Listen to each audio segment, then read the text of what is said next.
Wouldn't wear that We shirt? also have them in white and beautiful Where white. are the shirts made? Bangladesh. Well, that's good. New ইয়র্কের আকাশ তখন মেঘলা। এক সাংবাদিক প্রস্তুত হচ্ছিলেন বিশ্বের অন্যতম আলোচিত রাজনীতিকের সাক্ষাৎকার নিতে। আলো ঝলমলে ক্যামেরার সামনে বসে আছেন ডোনাল্ড ট্রাম্প। আমেরিকার প্রেসিডেন্ট হিসেবে তখন তার প্রথম বছর। হঠাৎ এক প্রশ্ন ছুটে এলো, মিস্টার প্রেসিডেন্ট, আপনি যে শার্ট আর টাই পরেছেন জানেন কি এগুলো কোন দেশের তৈরি? ট্রাম্পের আত্মবিশ্বাসী হাসি। বললেন, আমি জানি না, তবে এগুলো বিশ্বের সেরা ব্র্যান্ডের। পাশে থাকা এক সহকারী তখন শার্টের ট্যাগ উল্টে দেখিয়ে বললেন, মেড ইন বাংলাদেশ। ট্রাম্পের চোখ বিস্ময়ে বড় হয়ে গেল। ওহ, হতে পারে, তবে এটাই বিশ্বসেরা।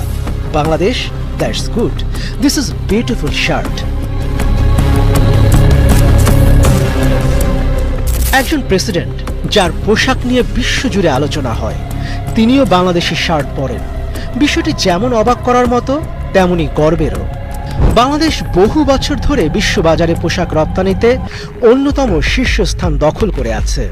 যুক্তরাষ্ট্রের বিভিন্ন বিখ্যাত ব্র্যান্ড এখান থেকেই শার্ট, টাই ও অন্যান্য পোশাক সংগ্রহ করে। কিন্তু প্রেসিডেন্টের গায়ে থাকা শার্ট যে বাংলাদেশি তা উঠে আসায় গার্মেন্টস শিল্পের শ্রমিকদের জন্য এটি এক অনুপ্রেরণার গল্প হয়ে উঠেছে। শুধু পোশাক নয়, ট্রাম্পের খাদ্যাভ্যাসও সবসময় আলোচনার বিষয়। তিনি বিলাসবহুল খাবার পছন্দ করেন, কিন্তু একই সঙ্গে ফাস্টফুডের প্রতিও তার আসক্তি প্রবল। সকালে মশলাদার খাবার দিয়ে দিন শুরু হয় তার। সসেজ, বেকন আর ডিম তার প্রিয়। দুপুরে স্টেক, রাতে কখনো কেএফসির মুরগির মাংসের বাক্স, কখনো বা চিজ ভর্তি বার্গার। বিশেষজ্ঞরা বলেন, তার এই খাদ্যাভ্যাস তার মেজাজ ও চিন্তাভাবনায় সরাসরি প্রভাব ফেলে। ট্রাম্প মানেই বিতর্ক। প্রেসিডেন্ট থাকাকালীন সময়ে তিনি এমন বহু সিদ্ধান্ত নিয়েছেন যা বিশ্বকে হতবাক করেছে।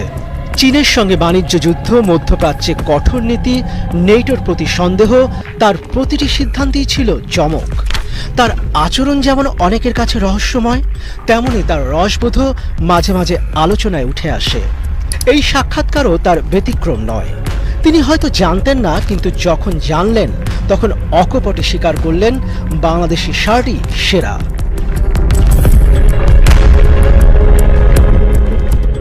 বাংলাদেশের পোশাক শিল্প বিশ্বমানের, তা নতুন করে প্রমাণের কিছুই নেই।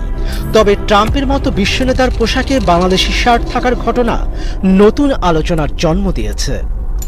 এটি শুধু পোশাক শিল্পের জন্য নয়, বরং